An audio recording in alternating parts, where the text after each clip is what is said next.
Assalamualaikum warahmatullahi wabarakatuh. Selamat datang kembali di channel Idam Edu, masih bersama Pak Idam. Kali ini kita masuk ke pembelajaran 3, tema 2, subtema 2. Ada apa ya di pembelajaran kali ini? Kita mau belajar ilmu baru apa ya hari ini ya?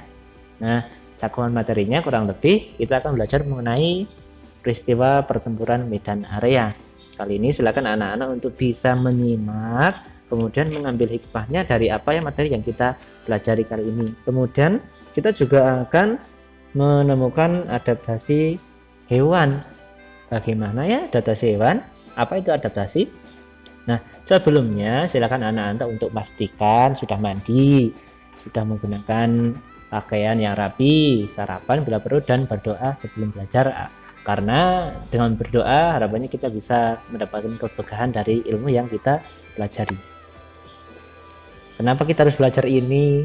Sering kali Pak Idam menanyakan apa gunanya untuk kehidupanmu, sehingga kalian itu belajar ada gunanya dan ada relativitasnya, ada kaitannya dengan kehidupanmu di dalam kehidupan sehari-hari tentunya, yaitu apa manfaatnya? Kita lebih cinta tanah air dan kita lebih mencintai satwa sebagai kekayaan hayati. Kita harusnya berterima kasih kepada para pahlawan karena telah berkorban untuk kehidupan kita yang enak nyaman seperti ini. Tahukah kalian, pasukan sekutu tiba di Medan pada tanggal 13 Oktober 1945 di bawah pimpinan Jenderal T.A.D. Kelly. Nah, pasukan sekutu itu misal seperti Amerika, Inggris, dan negara-negara yang sudah bergabung menjadi aliansi yang kuat. Itulah yang kita sebut dengan sekutu kali ini. Nah, pada waktu kedatangan mereka itu diboncengi oleh Nika. Nika adalah tentara dari Belanda. Nah, kalau anak-anak sekalian bisa menyimak, nanti harapannya Pak Idam membacakan cerita atau informasi tentang pertempuran Medan Area, anak-anak bisa memahami informasinya. Kita lanjut ya. Sekutu dan Nika menduduki secara sepihak dan paksa beberapa gedung di kota Medan. Para pejuang di Medan mengadakan perlawanan. Mereka dipimpin oleh Ahmad Tahir yang membentuk Barisan Pemuda Indonesia. Mereka berusaha merebut dan mengambil alih gedung-gedung yang diduduki oleh sekutu. Nah, pada tanggal 1 Desember 1945, sekutu memasang papan batas kekuasaan daerah secara sepihak. Akibatnya terjadilah pertempuran yang dikenal sebagai pertempuran Medan Area atau Fifth Bendrais Medan Area. Kemarahan rakyat Medan terhadap sekutu dan Nika berawal dari peristiwa itu. Nah, di sebuah hotel tentunya di daerah Medan, seorang anggota Nika menginjak-injak bendera merah putih yang dirampasnya. Hotel tersebut kemudian dikepung oleh pemuda dan TRI, Tentara Republik Indonesia. Pertempuran meluas hingga ke Pematang Siantar dan Brastagi. Nah, kurang lebih terjadi pada Desember 1945. Pada waktu itu, pertempuran terus berlanjut hingga pasukan sekutu meninggalkan Medan pada bulan November 1946. Berarti kurang lebih lama ini ya, beberapa bulan. Sesudah itu, pasukan Indonesia berhadapan dengan Belanda hingga meletusnya agresi militer yang pertama pada bulan Juli 1947. Lama sekali ini pertempuran yang terjadi di Medan. Nah, kita juga akan lanjutkan ya. Kalau kita cinta terhadap pahlawan kita juga harus cinta terhadap satwa di sekitar kita. Maksudnya bagaimana ya? Hewan kan menyesuaikan diri dengan lingkungannya, yang kita kenal dengan nama adaptasi loh anak-anak sekalian. Setiap hewan memiliki caranya sendiri untuk bertahan hidup.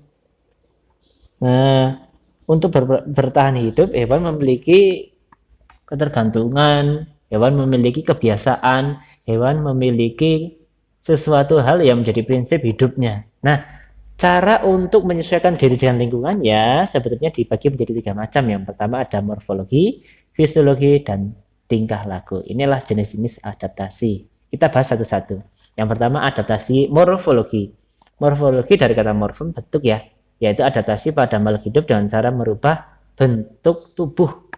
Nah, kemudian yang kedua adaptasi fisiologis, dari kata fisik, yaitu adaptasi makhluk hidup dengan penyesuaian fungsi organ tubuh, misal dengan mengeluarkan cairan atau bau tertentu. Yang terakhir adalah adaptasi tingkah laku, yaitu adaptasi makhluk hidup dengan perilaku atau tingkah laku tertentu, misalnya kamuflase, berpura-pura mati, berjemur, mimikri, autotomi, dan yang lainnya.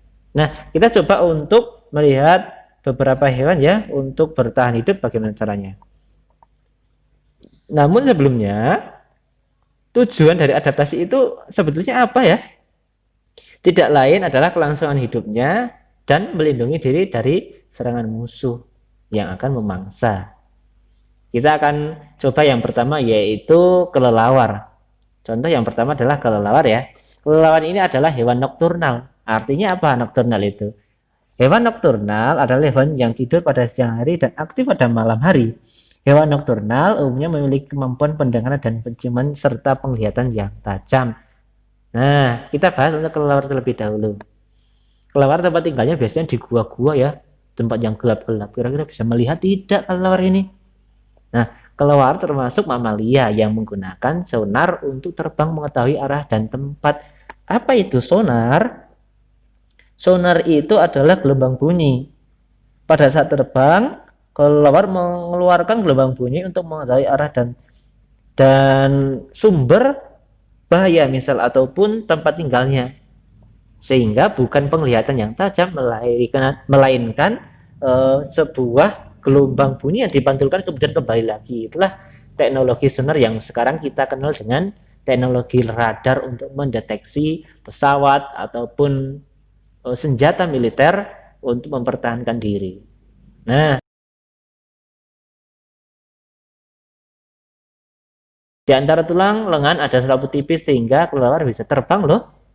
Itu adalah salah satu bentuk pertahanan diri dari kelelawar.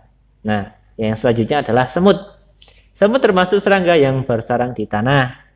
Ternyata ada jenis semut yang buta loh. Untuk mengetahui keadaan lingkungannya, semut tidak menggunakan mata mereka, tetapi menggunakan antena yang ada di kepalanya. Nah, kemudian semut mengeluarkan bau khusus jika dalam bahaya atau ketika menemukan makanan dan bisa memanggil teman-temannya. Selanjutnya ada cumi-cumi. Cumi-cumi merupakan hewan bertubuh lunak yang hidup di laut. Cumi-cumi memiliki otot pada tentakel yang dapat mengerut dan mengembang dengan cepat sehingga membuatnya lincah di air laut. Cumi-cumi mengeluarkan tinta hitam untuk mengelabui musuh jika keadaan terancam. Sekarang ada contoh lain yaitu burung hantu. Burung hantu adalah hewan dengan memiliki kebiasaan yang mirip kelelawar, yaitu nokturnal, yaitu aktif di malam hari. Ia juga memiliki pendengaran dan penglihatan yang peka, sangat tajam untuk mengejar mangsa. Kepalanya yang bisa berputar 180 derajat, berarti bisa noleh ke belakang penuh ya. Kalau kita kan tidak bisa, paling hanya 90 derajat. Dan bisa terbang tanpa bunyi loh. Biasanya kan burung bisa terbang tapi mengeluarkan sumber suara atau mengeluarkan bunyi ketika terbang. Tetapi untuk burung hantu bisa tidak mengeluarkan bunyi sama sekali. Karena bulu-bulunya yang tebal meredam suara. Ia juga memiliki cakar yang kuat untuk mencari mangsanya. Kita lanjut ke hewan selanjutnya. Contoh adalah hewan hyena. Hyena adalah hewan yang pintar dan berkelompok. Hewan ini dapat mempertahankan wilayahnya yang dengan cara memanggil rekan-rekannya jika terancam. Misal ada singa yang masuk ke wilayahnya, dia akan memanggil teman-temannya. Rahangnya itu sangat kuat sekali, giginya tajam, bisa melukai mangsanya. Hewan ini juga bisa menghitung jumlah penyusup yang masuk ke wilayahnya loh. Kalau ada kalian itu mau mencoba mengusiknya, dia bisa menghitung dan bisa memanggil teman-temannya untuk bisa mempertahankan diri. Selanjutnya ada landak. Hewan ini unik karena memiliki rambut-rambut yang tajam. Rambut landak seperti duri, apabila diserang musuh, ia akan lari ke sarang. Sarangnya biasanya di dalam tanah. Atau menggulungkan tubuh, dan duri menjadi tameng ataupun bisa menancap ke mangsanya. Nah, sarang landak ini kan di dalam tanah, jadi ketika ada pemangsa yang kira-kira mau memangsanya, dia akan cepat lari masuk ke dalam sarangnya yang ada di dalam tanah. Selanjutnya ada cecak. Cecak adalah hewan yang memiliki kemampuan memutuskan ekornya atau mutilasi sendiri ekornya. Kemampuan ini disebut autotomi. Ekor yang sudah terputus biasanya akan bergerak-gerak sendiri Kemudian pemangsa yang akan memangsa cecak justru akan fokus pada ekor yang bergerak-gerak sendiri. Kemudian cecak akan lari menyelamatkan diri. Ini kemampuan ini namanya autotomi. Selanjutnya ada bunglon. Hewan ini juga unik, memiliki kemampuan mimikri. Mimikri itu bagaimana ya? Kemampuannya yaitu dapat mengubah warna kulit menjadi mirip dengan lingkungannya. Perubahan ini menjadikan beberapa keberadaan bunglon sulit terlihat baik oleh mangsa maupun pemangsanya. Selanjutnya ada belalang. Kalau Anda perhatikan, mana belalangnya ya? Ternyata sama-sama hijau, berada di atas daun. Nah, kemampuan ini dinamakan kamuflase. Kondisi tempat yang sesuai dengan keadaan dan warna tubuh belalang menjadikan pemangsanya tidak dapat melihat dengan jelas. Belalang seperti gambar sering hinggap di dedaunan untuk berkamuflase. Nah, itu tadi beberapa contoh adaptasi dari hewan. Nah, apakah ada pertanyaan? Silahkan bisa ditanyakan di kolom komentar ataupun tanyakan langsung kepada guru kalian. Coba amati hewan di sekitarmu, minimal 3 hewan. Kemudian silahkan untuk tulis ataupun cara menyesuaikan dirinya dengan lingkungannya itu bagaimana. Laporkan kepada gurumu. Terima kasih. Wassalamualaikum warahmatullahi wabarakatuh.